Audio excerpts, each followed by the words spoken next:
sobre los costos de la inflación.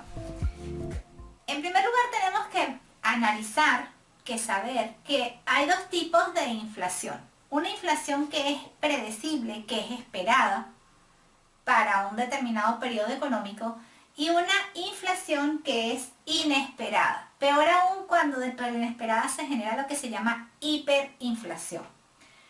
¿Cuáles son los costos de una inflación prevista?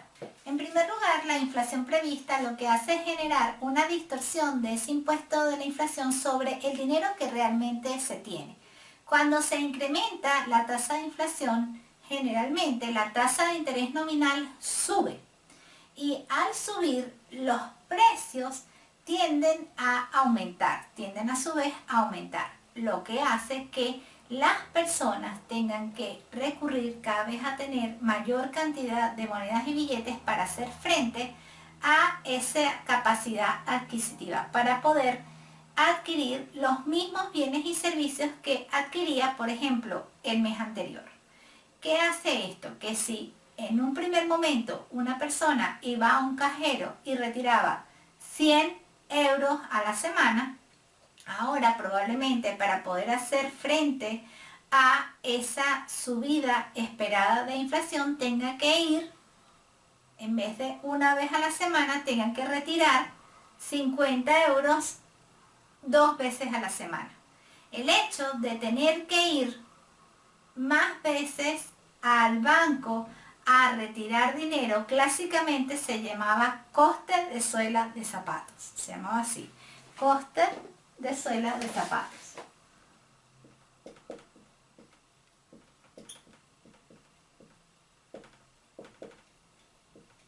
Por el desgaste en las suelas de zapatos, por cada vez que se tenía que ir al banco a retirar monedas y billetes. Y ustedes me dirán, profesora, pero eso en una economía, eso actualmente ya no existe, porque nosotros podemos pagar con nuestra tarjeta de débito en el punto de venta. Amigos, sepan que hay países donde es necesario todavía ir a retirar monedas y billetes al banco o al cajero automático. Sí, eso es algo que nos parece impensable en pleno siglo XXI avanzado, pues ocurre.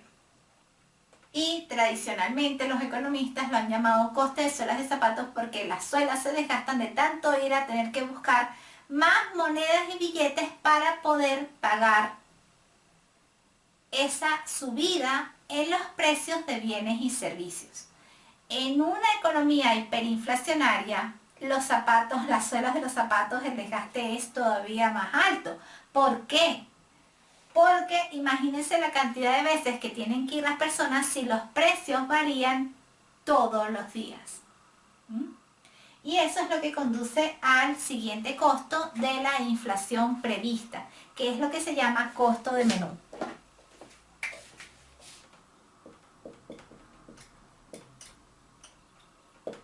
¿Por qué costo de menú?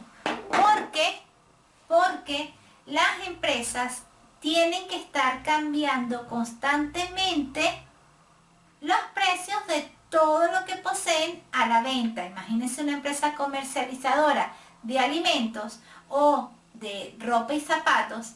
Cuando hay inflación, tiene que cambiar cada cortos periodos de tiempo el precio que le asigna de venta a sus bienes, porque si no pierde, evidentemente. Entonces, lo que sería estar haciendo una impresión de nuevas etiquetas, tradicionalmente los economistas lo llamaban costo de menú. En las economías hiperinflacionarias, imagínense un menú de un restaurante que cambia constantemente sus precios de los productos que vende, de los platos que sirve. Hay economías hiperinflacionarias donde ni siquiera ya se imprimía el menú con las tarifas allí establecidas. Simplemente el camarero tenía que decir a toda voz cuánto es el precio de esos platillos que iban a servir durante el día, ¿sí? ¿Por qué? Porque resultaría mucho más costoso inclusive estar imprimiendo todos los días un menú, pero esto es en economías hiperinflacionarias. En economías inflacionarias con una inflación prevista, este costo de menú también conduce a una ineficiencia en la distribución de recursos por parte de las entidades. ¿Por qué? Porque los precios relativos sufren una variación a lo largo del ejercicio económico. Imagínense que el país donde se encuentra una entidad tiene una inflación prevista de un 1% mensual, un total de 12% al año. Para los consumidores de esa empresa, los precios en enero serán relativamente más altos y las compras van a disminuir, mientras que a final de año esos precios relativos van a estar sensiblemente más bajos y la tendencia es a que los consumidores incrementen su consumo a final del ejercicio económico. ¿Por qué? Por esto que estamos llamando de precio relativo, de la sensación del poder adquisitivo, de pérdida de poder adquisitivo por esa inflación esperada. Estos son los principales costos de la inflación prevista, ¿sí? Esperada. ¿Qué puede ocurrir?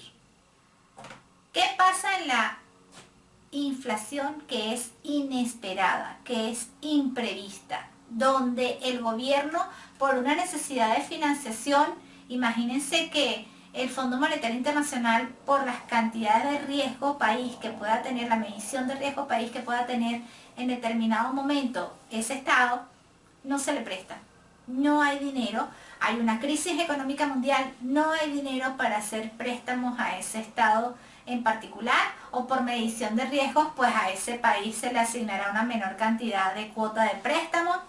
No se incrementan los impuestos para evitar una presión social, ¿sí? Evitar golpes de Estado, problemas de alteración del orden, marchas, ¿sí? ¿Qué hace el gobierno? Que a la larga le puede realizar también un mayor coste social. Pues incrementa la oferta monetaria. Al incrementar la oferta monetaria se incrementa la inflación. ¿Qué pasa allí? Se crea una mayor desigualdad entre ricos y pobres. ¿Por qué? Les voy a dar un ejemplo. Imagínense un préstamo con un interés nominal. Si la tasa de inflación es muy elevada y el préstamo se mantiene con la misma tasa de interés nominal a lo largo del tiempo, ¿quién resulta beneficiario? Resulta beneficiaria la persona que adquirió el préstamo. ¿Y quién pierde? Por ejemplo, pierde un banco si realizó, o institución financiera si fue quien realizó el préstamo, o un prestamista particular termina perdiendo. Porque ese valor monetario que va a adquirir, esa cuota fija mensual que va a recibir, va a perder valor a lo largo del tiempo. Esa pérdida de valor va a ser proporcional a esa tasa de inflación inesperada. ¿Ok? Incluso, ¿quién también pierde cuando la inflación es inesperada? El Estado. El Estado en el sentido de la recaudación de impuestos. Si la recaudación de impuestos no se ajusta por inflación, ¿sí? El Estado pierde al momento de recaudar, porque esa redistribución del impuesto, ese gasto público, no va a estar suficientemente satisfecho con el impuesto recaudado a valor nominal. Si yo recaudo como Estado 100 y hay una inflación de un 20%, posterior a eso no suben los impuestos, sino que se mantienen a 100, la capacidad de utilizar o emplear esos 100 con gasto público va a disminuir. Igual que le pasa a cada particular con la inflación. Entonces, desigualdad en la distribución de la riqueza. Principalmente eso. Siempre termina perdiendo alguien o terminan perdiendo todos cuando existe inflación inesperada.